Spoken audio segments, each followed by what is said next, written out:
You are listening to Been There, Done That. We present some of the smartest people connected to the business of coffee. People who've succeeded in the tough grind of hospitality by staying ahead of the rest. So join us as we explore the secrets to their success and help you accelerate your business. This show is brought to you by the Coffee Commune, where the coffee community comes to collaborate. Enjoy the show. Hi, this is Phillip Di Bella with another episode of Been There, Done That, brought to you by the Coffee Commune, where we bring exceptional people to the microphone to share their stories and their journeys. As we say, they've been there, done that. No 2-minute noodles allowed on our show. And we make sure that we share some amazing stories to help you, inspire you, and get you thinking about how can I be better tomorrow than today. This series, we're talking about success stories. And today I have the wonderful founder and managing director of the Yiros Shop. So an amazing business here in Brisbane, Queensland, and growing that are doing great things. So Nicholas Mitrossilis, have I said that right? Yeah, pretty good. Close enough? Close enough. I'm going to call you Nick. Is that all right? Yeah, that's easy. Nick, welcome to the show. You certainly have been there and done that and continue to keep doing things because, as we'll unpack, you've got some big growth plans. But so the Greek fast food restaurant chain, the Yiros Shop, most of you would know what it is, or if you haven't, you should try it. It's one of my kids' favourites. They're committed to delivering high-quality ingredients, excellent service and convenience to you. Under the leadership of Nick and his team, the Yiros Shop has grown from a single store to now a thriving business with over 16 stores now and growing. You've been recognised in fast food options, but particularly in 2002, you're honoured with the Young Entrepreneurial Hospitality and Tourism Award. Congratulations, Nick. Thank you. Great achievement. And of course, your goals extend beyond just building a profitable business. You're passionate about creating a supportive work environment with great employees, growth within the company, and obviously store owners so that they can have a great lifestyle. I personally know your business because obviously, as I said, we're customers of the New Farm store and my kids love it. I can see the passion and the effort that goes into it and how you actually spread the love through food. And we're going to unpack a bit of that today while you share your journey. Nicholas, the point of today is that listeners listen to people that have been there and done that and not only get to know more about your story and how it all started, but hopefully walk away with some inspiration, believing that they too can go on and open their own business. So again, formally welcome to the show. Thank you. So let's kick off a casual chat. Tell me where it all started for you from a foundation point of view. So before you got to store one, what were you doing? Tell us a bit about your upbringing and what led you to the passion of food and ultimately opening your own business. Yeah, perfect. So pretty much a typical Greek story. I grew up with my grandparents owning a fish and chip shop. Spent a lot of time there because, the whole family basically worked in the shop. From a young age, I was like running up orders, helping in the back, eating a lot of the food. And then, you sort of like, when you're around the hospitality industry and working in a business like that, you see how, people come and like enjoy, being around other people and, using food as a vehicle to, get together and have fun. So, that was like the start of like, I think my hospitality life there. And then my first real job at 14, I worked at McDonald's. Yeah. I think that was like a great start. McDonald's, they have, such good training and, good work environment. And it was good. From a young age, all I wanted to do was just work as many hours as I could and make as much money as I could. So, that was the young part of my life. And then, I started my business when I was 24. So between 14 and 24, I worked in like numerous industries, mainly in the building industry. But then when I lived in Sydney for 5 years and I moved back to Queensland because I'm originally from the Gold Coast. So like I got back here and I just noticed there was no Yiros shops. And like I used to go to this one Yiros shop in Sydney twice a week, and I just loved it. I couldn't believe that when I arrived here, we're in a city, there was no Yiros shops here. And I was like, you know what, said to Dad, we should just try and open a store here. And so basically, we didn't have much knowledge back then, the background of food. We knew how to make the food, how to serve customers, just, the basics like that. But then, went to open that. We opened the first site in James Street in January 2015, and it was a major success. We had, lines down the street. People were just really excited to have, this Greek fast food in Brisbane, and, all the Greeks, they were coming from everywhere, and the Australians loved it too. So, that was basically, where So that's how you got to store. So let's take you back. So obviously, a love of food, very similar to my story where I fell in love with coffee because I saw how it brought people together, a community. Yeah. For you, obviously, food, being in a family business, fish and chip shop, you got to see how food connected. Yeah. Obviously, a lot of lessons come with that, right? Yeah. Generosity of spirit. I'm sure your parents were very generous in their servings. They used to probably give kids a little bit extra if they came in or give them little treats and ice creams. So talk us through the values. What values did you learn, when you were working with your parents in the family store? Yeah, so it was like always giving something extra. That was like just a standard thing, like my grandfather, he'd always give someone like an extra drink or give them extra chips, like just something, everyone always left happy. And I suppose that's something that you just learn as you're growing up. And, we would go to my grandparents' house every Wednesday for a family dinner. So all the cousins and everyone was there. So, food has always been such a major part of my life and getting people together. And just being in the kitchen and, learning about the different types of, flavors and things. But, as I grew up and you start, looking at what you want to do in life and, like starting the Yiros Shop was like a big thing for me to be able to share the Greek culture and also see people's reaction when they're eating the food, like, and it's everyone. We don't have just, one type of customer. We've got like, elder people, we've got young kids coming in, like people, I had my friend that, like I met him from the shop.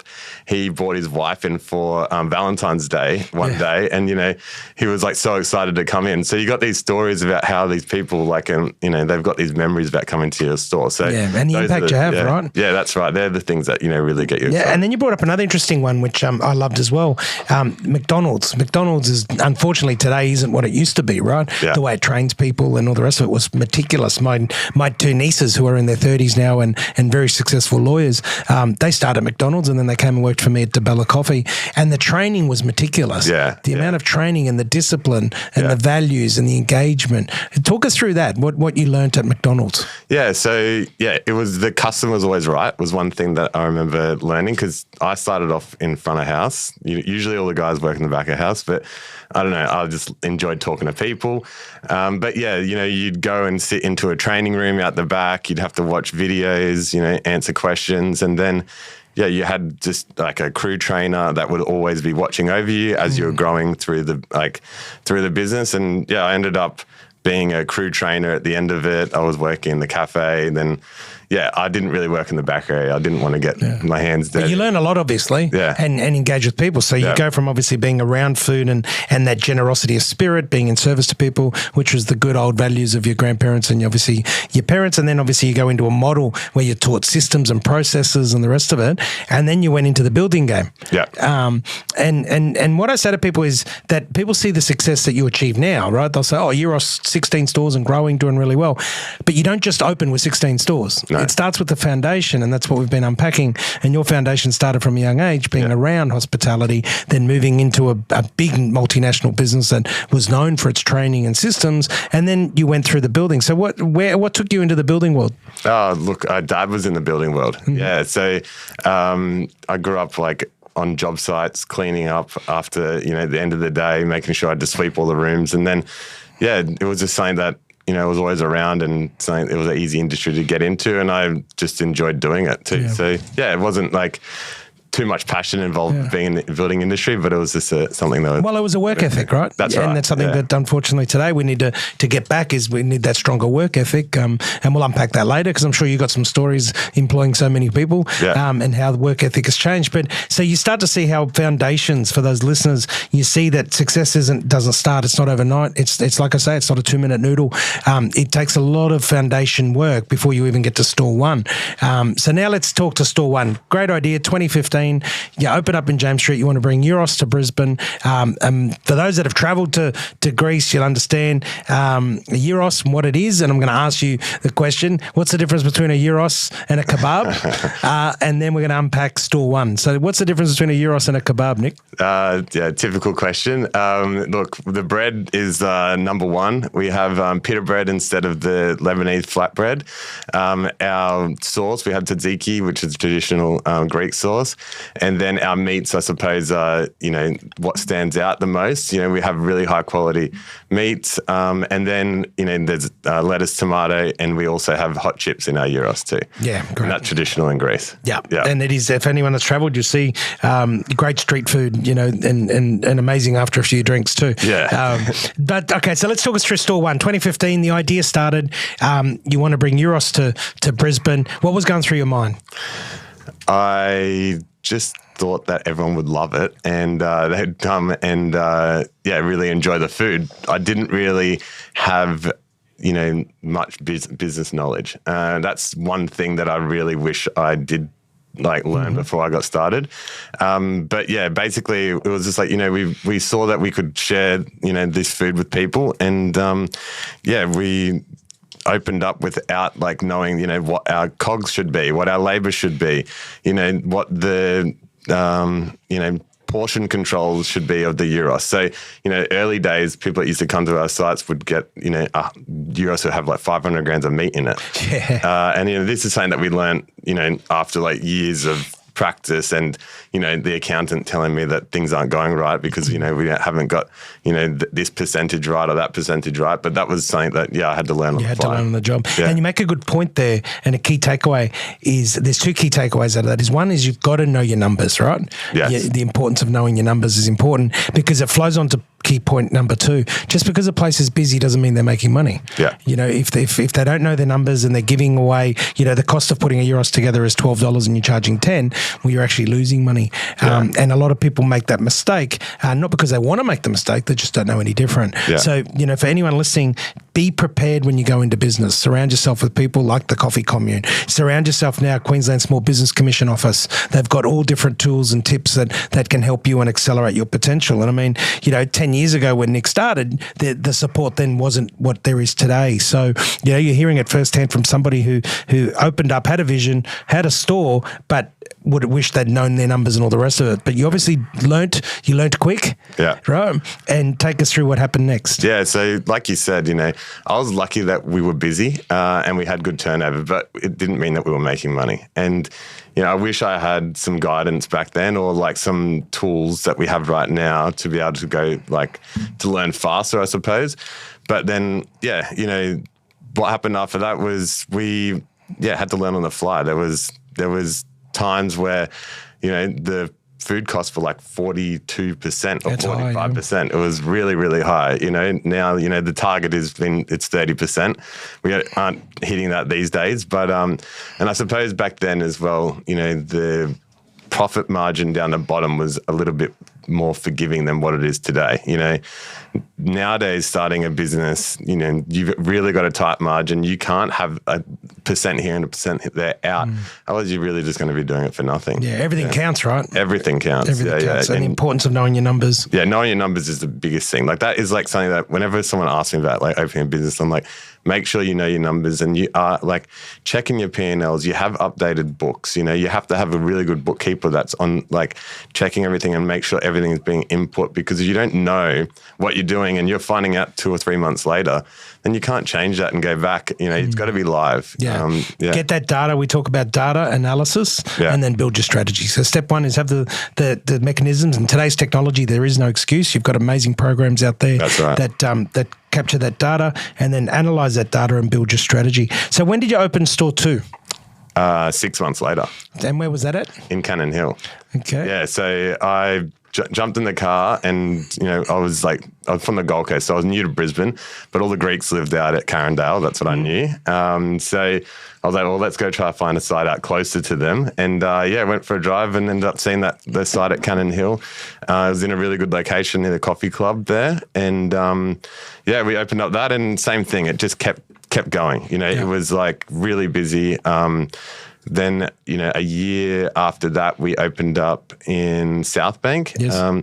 And it was the goal and the dream was only to open 3 locations from the start. So that was the initial vision, yeah? Yeah, that was it. But then I suppose after opening the second site, that was out the window. I saw that there was a lot more legs to this brand, like what we created, and you just couldn't stop the train now we were on it. Yeah, so fantastic. Yeah, it's been like it went from that to opening 5 stores in the first, I think, 4 years, and then took a little bit of a break because we grew too fast. Yeah. And we weren't on top of all our numbers, and we didn't have the right processes in place to have consistency across the brand, and that was like probably one of our biggest challenges as we had multi-sites was consistency, where you had customers going to one store getting this much food and others going to the other store getting this much food, or they were giving add-ons here that weren't even in the system and all this sort of stuff, and you just really needed to systemize it because it's great to give people what they want, but then it hurts you when they go to the other store and they don't get that. Yeah, and then the staff puts pressure on the other staff. So that was a really big thing for us to learn. Yeah, and it's a great sharing there, Nick. It's once you get to that 5 stores, it's a big business, and you need to have it systemized and processed and the rest of it, and more importantly, you have to get your people engaged as well, which is another element. And, there's a lot of moving parts in hospitality that some people are aware and some people are not. There's so much that goes on behind the scenes before that you can deliver that perfection to somebody. And of course, once you've got multi-sites, they start to compare the different sites, and it becomes important. Yeah. So so after store 5, you took a bit of a break. Yeah. So that took us into about 2020, just before COVID? Yeah, so we actually had 2 sites that were scheduled to open in March and June 2020. Yep. And we still went ahead with them. We had to because we had signed leases. Mm-hmm. So COVID hit, and it was just a really, really difficult time. All the unknown. There was things changing every day. Staff were sick. Customers couldn't come to your restaurant.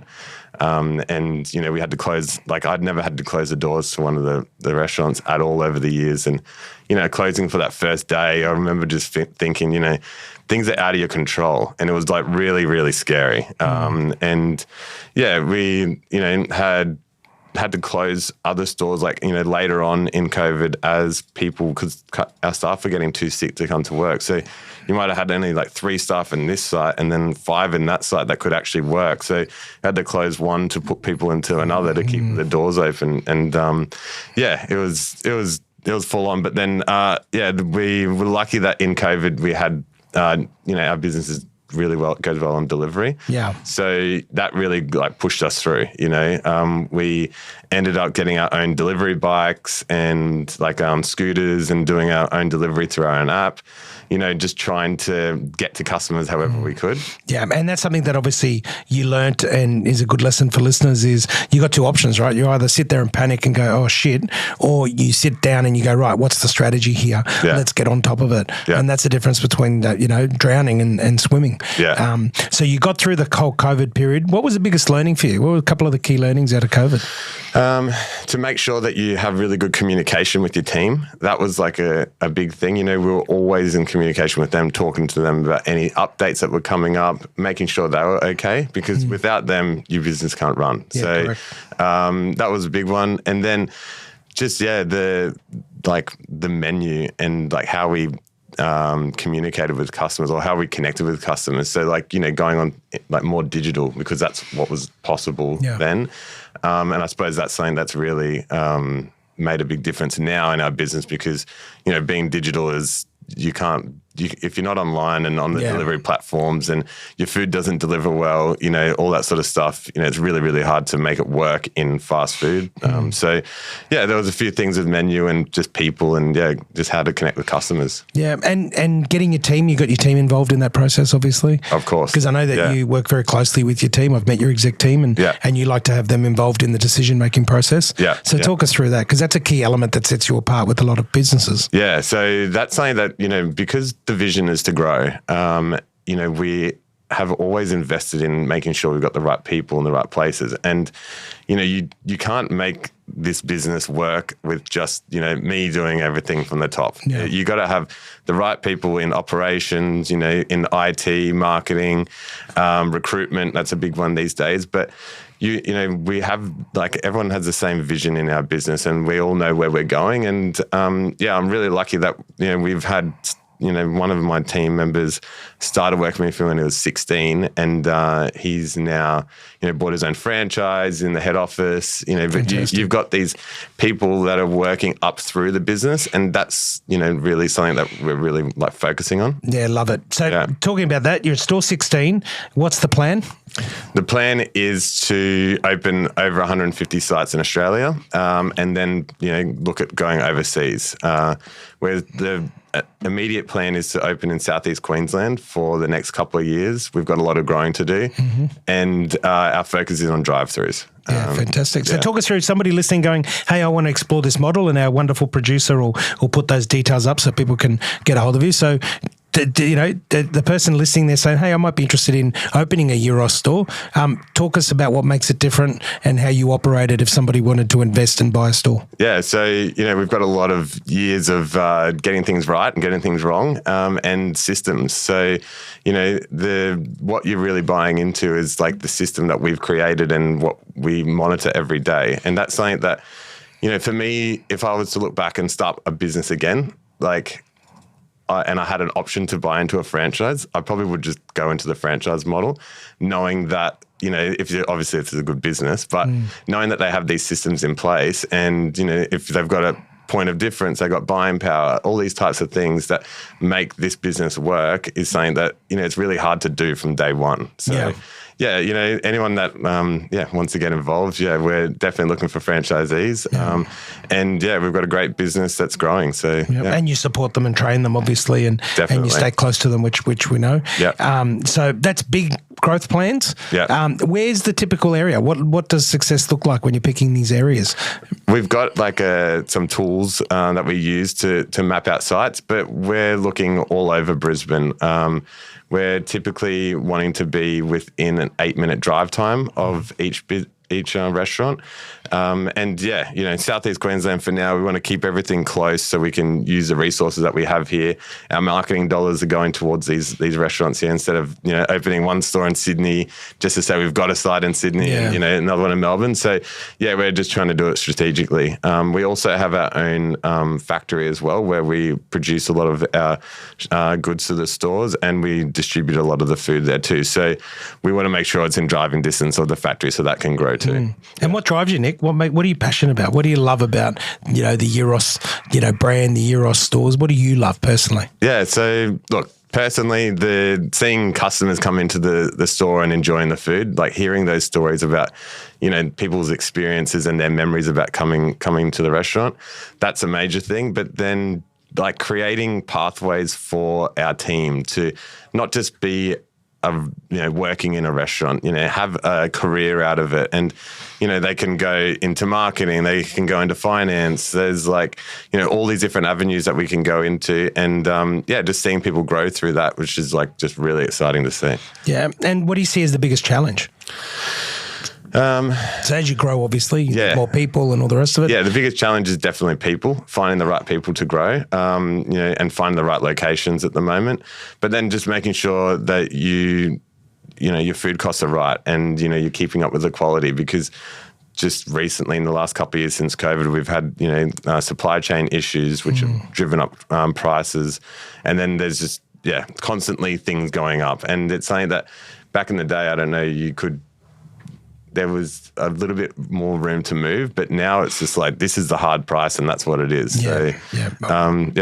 It's what I say. This is the first time I've been in hospitality since I was 14. I'm 49.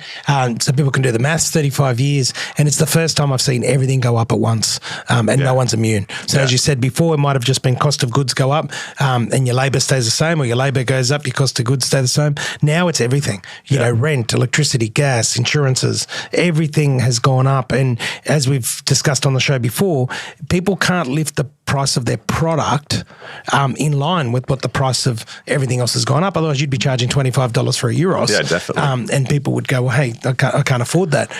So it is a testing time, and every percent counts. Yeah. So how do you stay motivated? Look, I just really enjoy every single day. I love the business. And yeah, because we're growing, we're always looking at different opportunities and just looking at seeing how we're growing. Like, I just really enjoy every day. Yeah, you've still got that fire in the belly to want to see people grow. And I love what you said before about, seeing pathways of success for people and building their own income streams, right? Yeah. And building their own little nest eggs. So tell me, what do you do for fun? Play golf. Yes. I like going fishing and just spending time with family and friends. Yeah. And it's important, right? Because one thing we talk about is harmony. I don't believe in balance, but it's about harmony, is having the right amount of time for you personally, the right amount of time for the family, and the right amount of time, for business, because they all work together in harmony, not necessarily in balance. So what's your favourite food to eat if you're not eating at the Yiros store? Where would you go? Where would you take your wife out for dinner? Probably to a steak restaurant. Into James Street's got some really nice places to go. I do go to Hellenica a lot because we love eating Greek food too. Yeah, great venues. We also any type of Asian food as well. Yeah.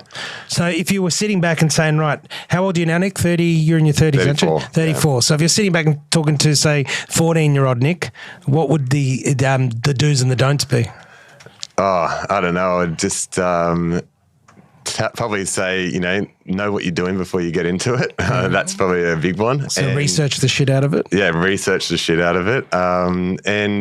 Just be a good person, treat people right along the way. That's something that's really important, I think. And I don't think I would have been able to get here without that, because you got to have relationships to be able to build a business and, treat your staff right and things like that. But, just be a good person. So do you want to share any of the plans you've got for the future menu items in Yiros? It's up to you.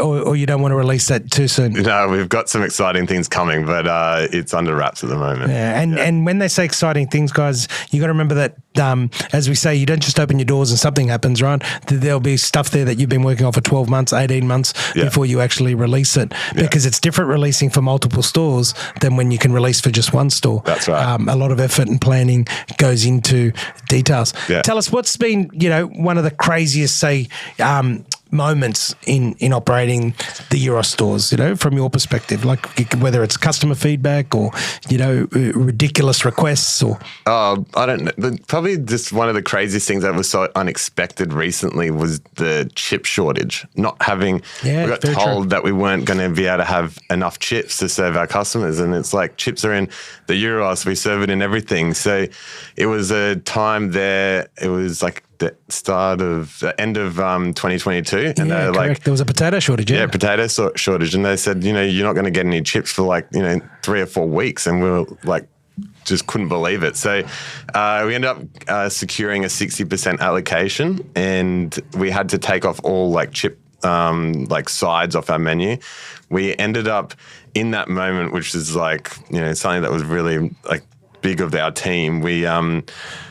We stopped. We introduced lettuce into our Yiros and then took the chips out. So, and we made it a healthy Yiros. And, that was something that, we had to stop the chip usage in our Yiros, and we introduced lettuce, and now it's on the menu and it's a really big seller. So, these times of when you think that the world's falling down on top of you, it brings out some good stuff. And it just goes to show something like that can affect the business, big impact, right? You've got chips on everything and all of a sudden there's a potato shortage and there's a chip shortage. And then there's a price, because of obviously supply and demand, the price goes through the roof. Yeah. And it's something that, again, the listeners that unless you're in the hospitality industry, you're immune to. You don't understand what's going on. Yeah. It's crazy, right? I mean, no different to avocados for cafes. Yeah. Avocados were hitting $10 an avocado a few years ago. And people go, why aren't people doing avocado on toast? Well, unless you're prepared to pay, $15 for a piece of bread with avocado on it, and that's just one slice, they can't sustain to sell it. It's like eggs now too. Eggs are crazy. They a couple of weeks ago, they hit $100 a box when they're normally around $60, $65 a box. Yeah. You know, and then people say, why are my bacon and eggs going up? Yeah. You know, tell us, Nick, if you could change one thing in the Yiros brand, what would it be?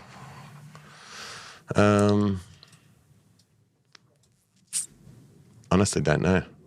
I'm really happy with it. You're happy with the space? Yeah, no, that's good. It's good. Yeah, no, you know, I'm really happy. Yeah. Yeah, it's important because, again, it's a rock solid brand. Those that know it. Those that don't should know it. You know, food is an amazing thing because food is something that people need to eat and they'll eat regardless, but you got to monitor the channels how you get that food to them. And, of course, you guys are sit down or takeaway or delivery because Australians are fascinated with convenience. It's hilarious because you talk to an Italian, I have Italian background, and Italians go, what do you mean my food's going to be delivered by a stranger? Yeah. They just got no idea, right? It's something that's different. Whereas in Australia, it opens up opportunity and it's certainly done wonders for your business, being able to get, you know, your product delivered into store fairly quickly. So what's next? What's immediately next? You're at store 16.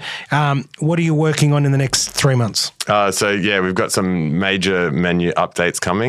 So we're turning 10 in January. And when we do that, we've got a few exciting things that's happening to our business. And then, we're still expanding. So just trying to find new locations. You know, we've got a few things in the works for a big rollout next year and all drive-through sites. And drive-through. Talk us through the drive-through. That's exciting. Yeah, so the drive-through model, we opened the first site 3 years ago, and that was probably one of the scariest, you know, from just opening the doors on the first day to opening the drive-thru is probably the same feeling because you're going into a world where you're up against like all of these big like giants that have been in the industry forever, and then you're competing against them.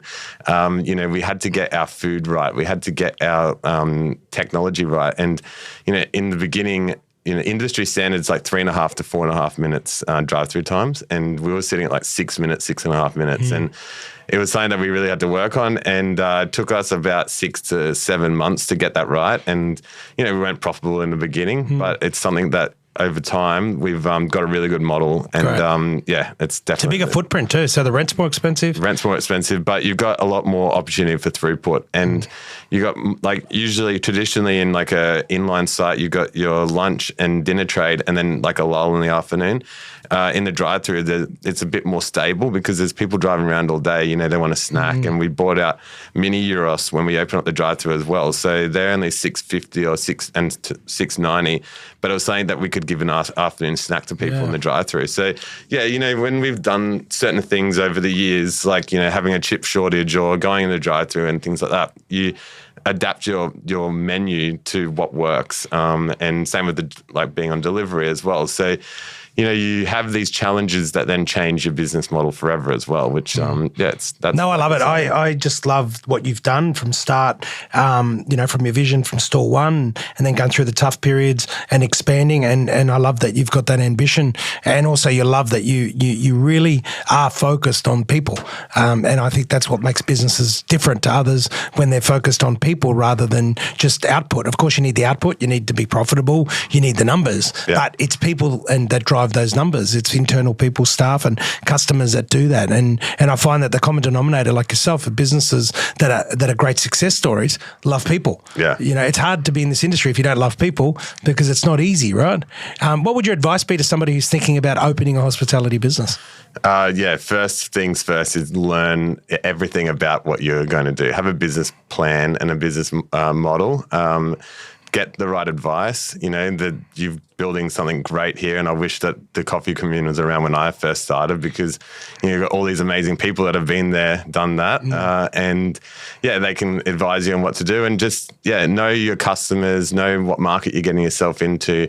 Just making sure you know your numbers. It's key. And from my perspective, obviously get part of the coffee commune because we get to introduce you to people like Nick and the Yiros Shop and other people that are part of our community, depending on what sort of business you want want to open. Yeah. You know, the Yiros Shop to me is somebody, you can open it to either work in it or you can open it for passive income because you've got the right products, the right service, but you've got the right systems and the right support from head office. That's right. Which is and lower cost than most other franchises to open because, you know, you're not relying on 200 square metre, you know, full-blown restaurants that cost a fortune to build. Yeah. So, you know, the one thing we want to do at the Coffee Commune is help people accelerate their potential. Yeah.